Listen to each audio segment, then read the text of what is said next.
I will invite our wonderful speaker, Iman, to the stage to speak to you about self-honesty and the creative process.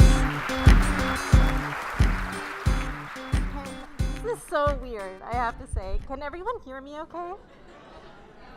No? Is this better? Okay, it's because I have like no mouth with this right now. I tried to make a little hole, and I'll stand over here. Thank you so much, Creative Mornings, for organizing these events every month and doing such an amazing job. And thank you to them for creating these masks for all of you. And I really appreciate that you're wearing them all right now because it looks super cool from up here. I want you to imagine that it is Monday morning all over again. This is you. It says, this, if you can't see it, it says, I need coffee, but it's too far away. So I want you to imagine that it's Monday morning all over again, and your colleague comes up to you and says, how was your weekend?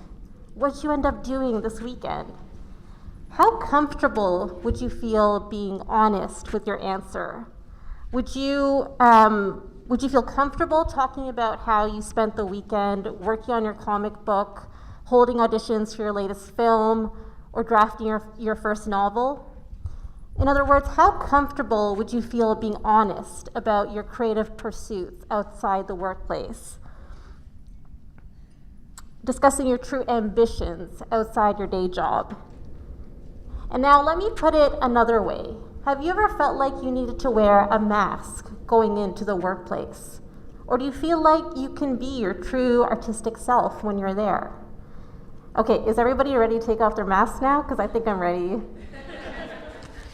Whew, so much better. And now you can definitely hear me, right? Awesome. So the reason I ask you all these questions is because I don't think every workplace out there wants to hear about our hobbies and our interests. When you go into these workplaces, what you're there to do is to toe the company line. And so, who you are outside the workplace, you need to set that aside. And that may have worked out okay in the 1950s when it was really easy to have a clear separation between our personal lives and our public lives. But in the 21st century, when there's social media, that line is blurred. So what I would say is that if you're a creative person, then to stay in a workplace like that, that doesn't want you to talk about who you are outside the workplace, no matter how much that place pays your bills, it's ultimately detrimental to your mental well-being and to your sense of creativity. But let's just set aside that cheery thought for a moment. My name is Jafri, and I'm a documentary filmmaker and a brand consultant to artists and creatives. But before that, I worked for many years in the 9-to-5, including in the public service. And actually, what we're discussing today is also something that was partly an inspiration for a web series that I created called The Secret Lives of Public Servants. And because it's actually very relevant to what we're talking about today, I'm gonna play you just about the first minute of it. There's no greater high because it's like Halloween on steroids.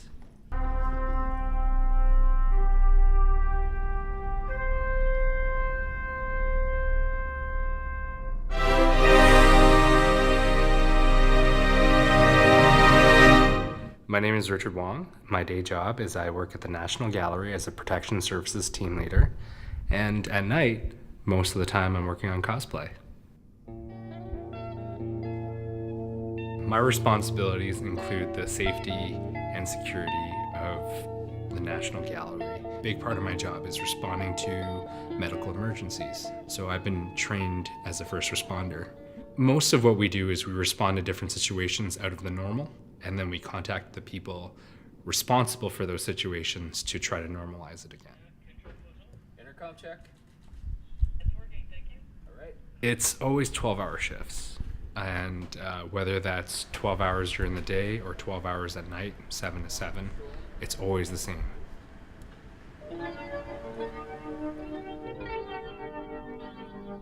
The first thing I ever wanted to be as a kid was He-Man. When you're He-Man, and people sort of marvel at you, there's no feeling like it. The first costume I can say I created for myself, by myself, from scratch. It's a very creative outlet for me, cosplay. And also a lot of the... All right, we'll just stop it right there. And what I like to do is to use my experience to help you in your journey to become more honest with yourself and to help you as a creative as well. So just out of curiosity, who here has a day job and then a creative pursuit outside of that day job? Awesome, there's quite a few hands in the room. And would somebody mind sharing what it is that they do for in both those instances? So what is it that you do for your day job and then your secret life? So I'm a marketing operations specialist during the day, and I make pottery at night. Very cool. So she's a marketing specialist by day, and then she makes pottery by night. Does anybody else want to share? I work for the government in the Department of Indigenous Services by day, and by night we run CreativeMornings virtual reality studio. Wait, okay. So public servant by day, and then? Oh, Colony of the Arts. Okay, a virtual reality business? Very cool. Awesome. Well, thank you so much for sharing that. So here's my story. I joined the workforce about 10 years ago, and I started working in HR and communications. And at that time, I didn't have any major creative aspirations. I just wanted to do well at my job. And over the years of working, I started to pick up on a few things. So in these workplaces, it said that there would be flexible hours, 9 to 5. But when I would arrive by 9, that was seen as too late because everybody else around me was either coming in for 7 to 3 or 8 to 4. If there wasn't a clearly defined dress code, but if you looked around, you kind of got a sense that it was business casual. So not too flashy, not too modest, no bright colors, not too many bright colors. And then if you asked people what they did after work or on the weekend, then you would hear things like, going on a family outing or maybe, puttering around the house. Or if they did talk about what they were doing outside the workplace, it might be something like volunteering at a homeless shelter or training for a run. And so what I realized over time was that in these places, it made sense to not be too much of an outlier. And in order to succeed in the workplace, you want to fit in. And I totally get that to a certain extent. I mean, you want to be able to connect with your colleagues, and in the long term, that'll help you succeed as an employee. But clearly, I was not the right fit for those environments. So while all of this was going on at work, in my personal life, let me just skip a slide here. So in my personal life, I wanted to be more creative, and this is actually something I drew in my sketchbook. I just covered the page in wax crayon, and I don't know what compelled me, but then I carved out the word fear, and then I carved out the word control, and I still feel like this personifies so much of where my head was at that time. Just that sense of like, I don't know what to do. I want to be more creative. I don't feel like I have control over this, but I have no idea where to go from here. So really, it felt like there was something missing in my life. And then on my birthday, a friend of mine gave me a copy of the book, The Artist's Way, which is a book that helps people get creatively unblocked through a series of exercises. And one of the exercises that it recommends is to do 3 pages of free flow writing, so it's literally blank piece of paper and you write out your thoughts without any judgment. And that process forced me to confront my inner thoughts. And over time, I came to realize that the reason I was so creatively blocked was because everything in my life was about what I was supposed to do. So I'm supposed to go into an office to pay the bills. I'm supposed to dress for success, whatever that means. I'm supposed to stay in this job, no matter how frustrated I am, until I can figure out my next step on the ladder. And it was thanks to this book, which I highly recommend, by the way, that I started to upend some of those supposed tos. So I thought, okay, I feel like dressing in brighter colors. This feels more like me. I started to dress differently. I started to decorate my office differently with words and image that made sense to me rather than whether it fit in with what everybody else was doing. And it was through that first wave of self-honesty that actually the idea for my first documentary, The City That Fun Forgot, that first came to surface. The second wave of self-honesty came when I started to pursue film and film production. And I started to notice a contrast between how I felt doing my secret life versus my day job and my energy levels. So, for example, I had no problem getting up at 6 a.m. as a production assistant to go on a film set, whereas in my day job, getting up at 7 a.m. still felt like such a struggle. And to be honest, there were some days where I didn't feel like getting out of bed. And so I started to feel a lot more anxiety about my creative interests and keeping them private while at my day job, because I still wanted to do a good job, but it increasingly felt like, as I mentioned earlier, that in order to fit in, it meant suppressing myself as a creative person, and trying as hard as I could to fit in. And every day that I went into work, I felt like I still had to keep wearing that mask. And as a result of that, I think just so much energy expended on that. I felt so tired, just so incredibly tired, that it made it really challenging to even work on my creative projects outside of work. The third wave of self-honesty came from me just last December. So by this point, I left the public service. I had a job in the industry. And I just launched my most ambitious project to date, which was The Secret Lives of Public Servants. And I had so much energy. I wanted to hustle. I wanted to get the word out about all of this. But I couldn't, because it felt like, honestly, nothing much had changed in my life. I still didn't feel like I could be myself at work. I still was surrounded by gray walls. I still felt trapped. And most of all, I still had trouble getting out of bed in the morning. But I didn't know what to do. I mean, honestly, what else could I do? I needed a job to pay the bills. But I was still living the same cycle as I had earlier, even when I was in the public service or in these other 9-to-5 jobs. I still felt really tired, and actually by this point I also felt I was in physical pain, and somehow it didn't matter that I was exercising or that I was trying to eat well. So clearly something was wrong. My body was telling me something is wrong. So again, this is just December. I can't believe it's almost a year ago. So my birthday came up. I guess something with me and my birthday that makes me reflect a lot. So my birthday was coming up, and I thought, I have to make a change. I mean, I can't keep going on like this. And so I decided I'm going to completely upend those supposed to's and I'm just going to try something completely different.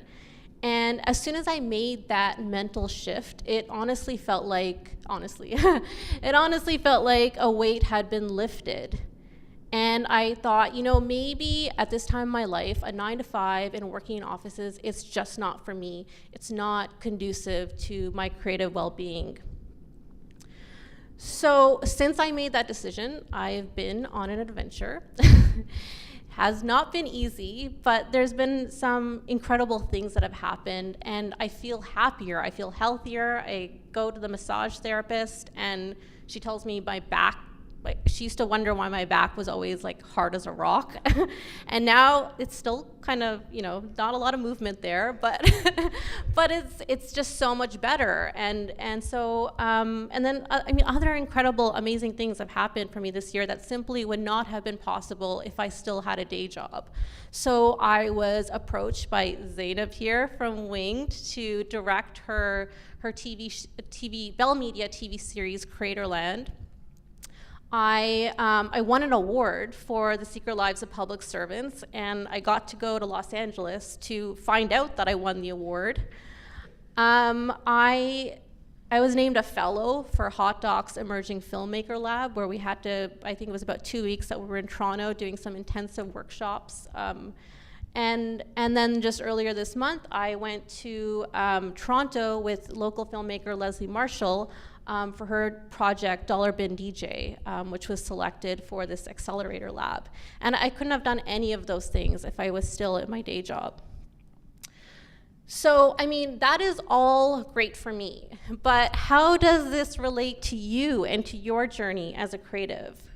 So, what I think is incredibly important is to create spaces for yourself spaces and opportunities for yourself where you can truly listen to yourself.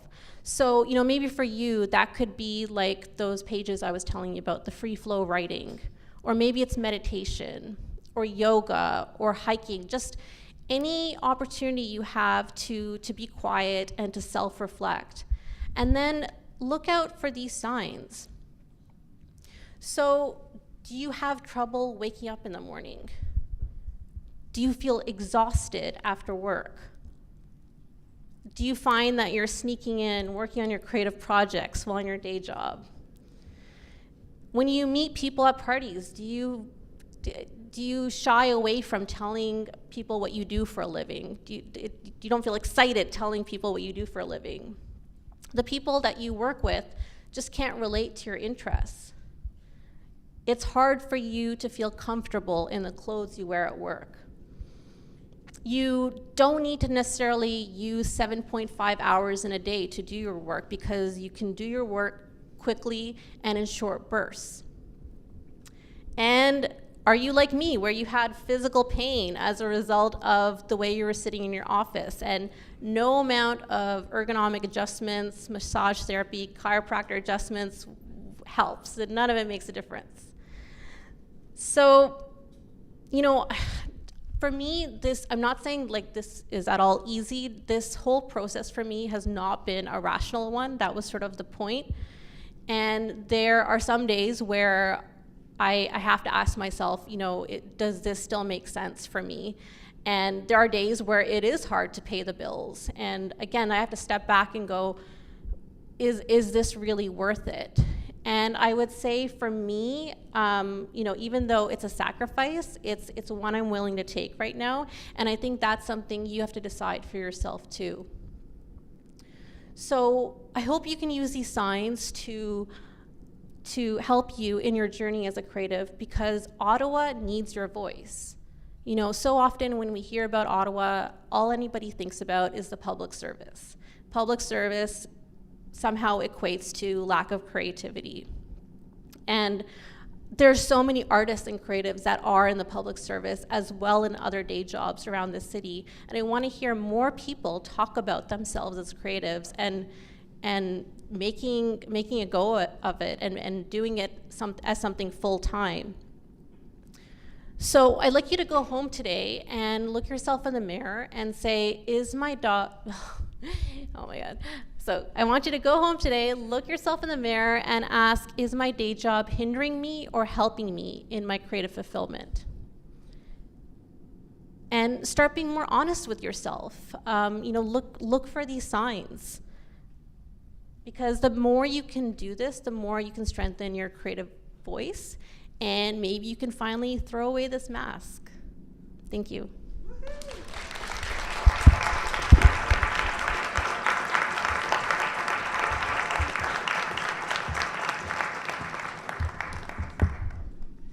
Thank you so much. Yeah, really close to the mic there. So we're gonna jump into a Q&A session. I think that, I'm maybe speaking just for myself here, but I'm sure a lot of people are really curious as well in terms of like what kind of creative process you use on a daily basis, or like what you do to that's good. To fuel your creativity. They don't even go together. I don't even want to know where I got that from.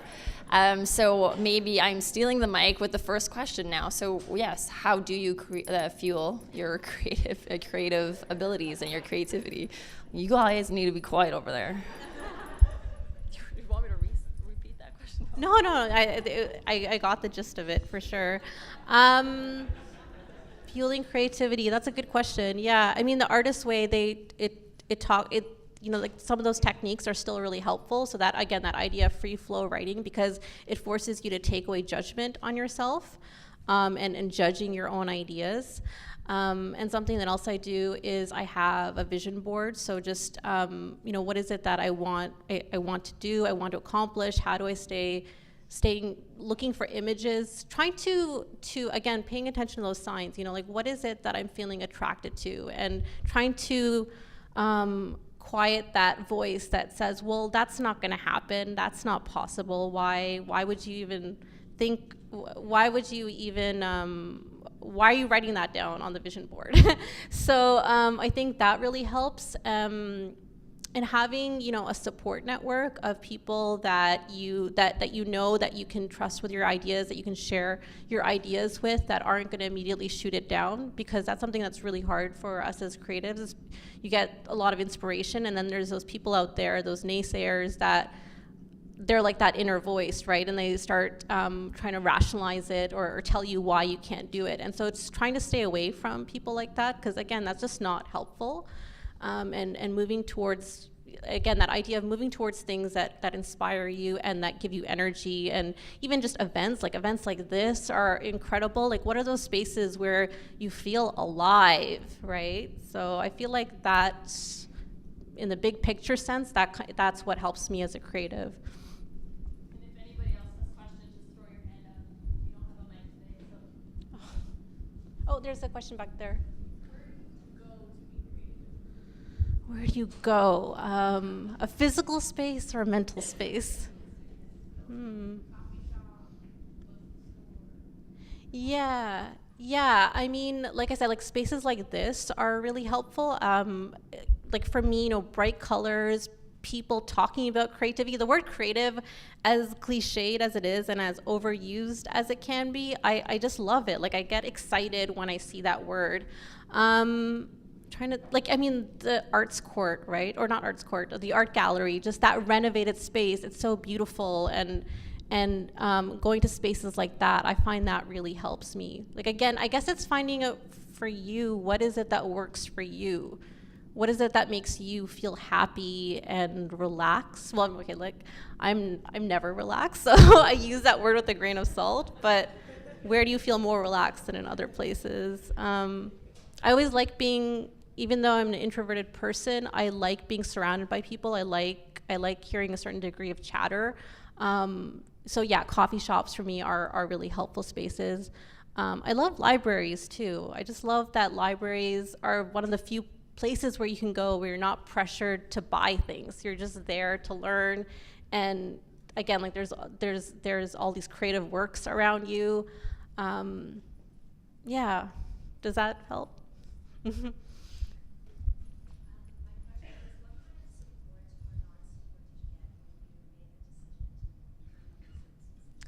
Okay, that's a really good question. So she's asking me what kind of support or non-support that I got when I decided to leave the public service. Yeah, so, honestly, that was not a hard decision for me, or I guess people around me maybe weren't that surprised. Because I just been talking for so long about how I wasn't that happy. I mean, my parents, for sure, not really supportive. But I think that's most parents, and also immigrant parents. I feel like there's an extra layer there because you're so lucky. You have an indeterminate position with benefits and a great salary, and you want to leave all of that. What are you thinking? And so, of course, they had all of those kinds of questions for me. My husband he's funnily enough, just very supportive about things. Just, go ahead, just do it, without really thinking through what does this mean for us financially. So definitely, and then with my friends as well, there was a little bit of a wariness, but I was just so set on it that I really didn't care at that time. I just thought, no, I'm ready. Okay. This is what made it easier, because I left the public service for another 9-to-5 job. So with benefits. So that's what I meant was I hadn't really made a huge change in my life. I was working in broadcasting, but I had a 9-to-5 job with benefits. So there wasn't like a huge risk in a way, even though I took a huge drop in salary. So yeah, so those are some of the factors. Does the resistance from others empower you? Oh, it's hard. It's so hard. Like, so when I left the job in December and just hearing my parents, again, just saying, why are you doing this? And especially since I was launching, or I had all these different ideas of what I wanted to do as a freelancer. And it's funny because it's kind of funny. So my dad actually did something very similar, but he was a few years older than me, and he had kids. Like we were like little when he left his 9-to-5 job to become a real estate agent. And he was the one that told me when I was debating whether to leave or not, he said, "You'll know when you stop asking others what to do." Yeah, it was amazing advice. But then when I did leave, then he turned and he was... And I was so surprised. I said, but you, of all people, should understand, and you were the one, saying all of this. So, but I think it's just hard for them. I'm not really answering your question, though, because I did find it hard. I was trying not to. I think you're just in such a vulnerable place when you're making a decision like that, yeah, it was upsetting that, I just thought... It didn't make you say, I'm going to make this work. I'm not going to listen to you guys. I'm just going to make this work. No, I think for me, I like having that certain degree of foundation of people, because I think, yeah, like, come on, everyone, like, I can do this. Yeah, I need, it helps bolster my energy when I know there's other people out there rooting for me. And I don't know, I think that makes sense that you'd want your family and friends behind you 100%. Oh, sorry, I don't know who was okay, sorry, go ahead.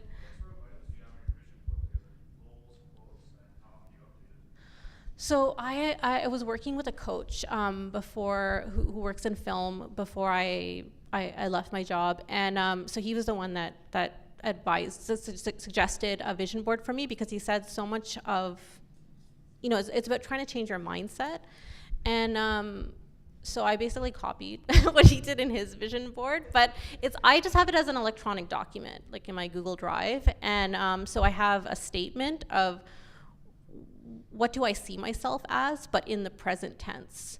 And then I have a series of images that I try to update every so often about what is inspiring me, and again, that idea, like, what makes you feel good, what makes you feel happy. So like even something as simple as, I like being in warm, sunny places, having a picture of Cuba or something like that, yeah, that makes me feel good.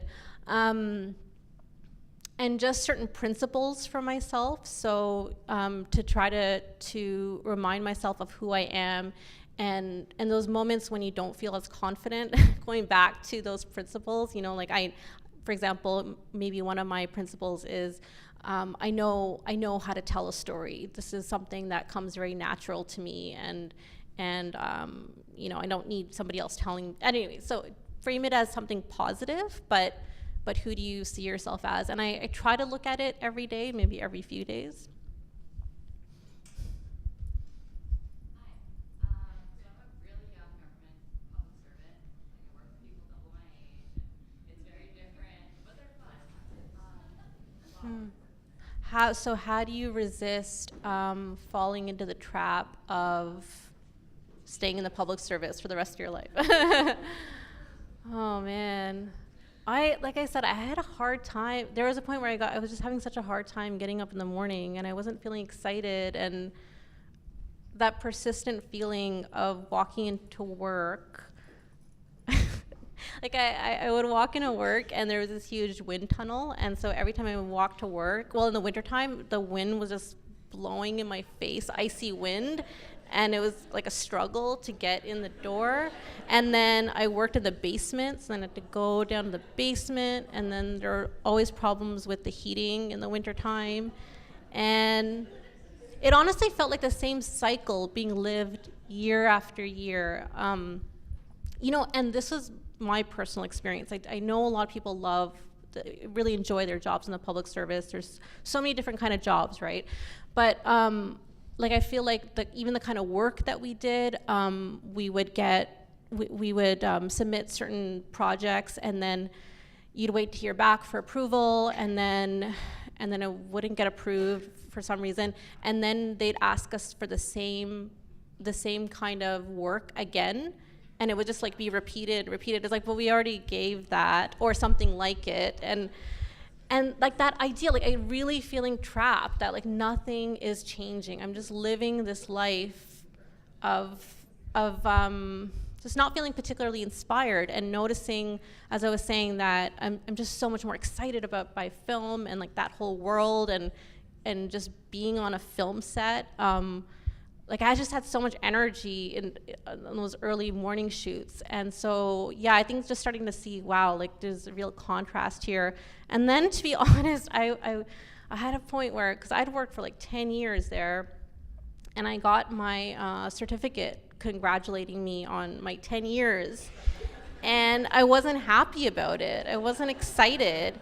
And yeah, and then like when I get a notice saying somebody's retiring, and I just thought, I don't want that to be me. I don't want to have a retirement party. It's not, I don't feel excited by it. Oh, one more? Okay, just one more.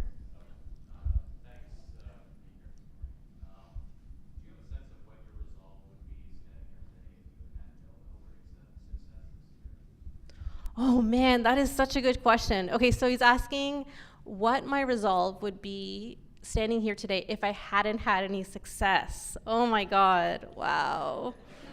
Oh. Yeah, because that stuff's been really nice.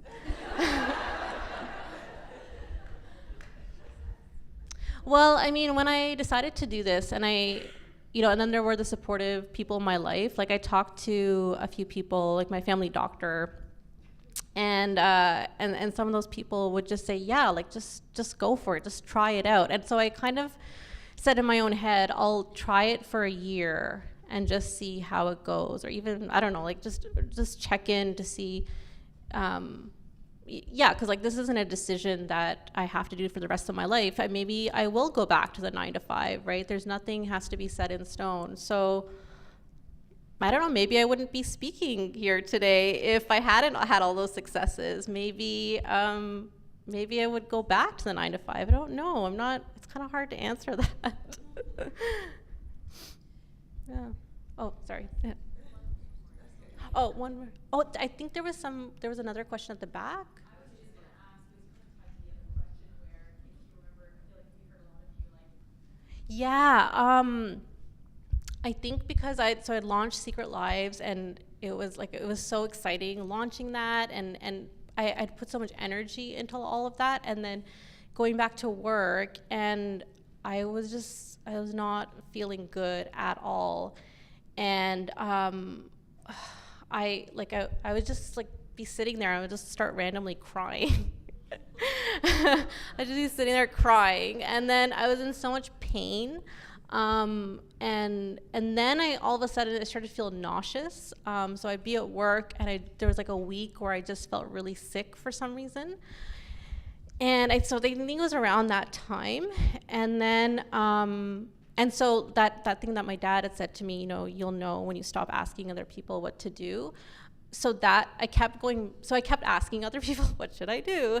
And then one day I came home, and I was like, I said to my husband, that's it.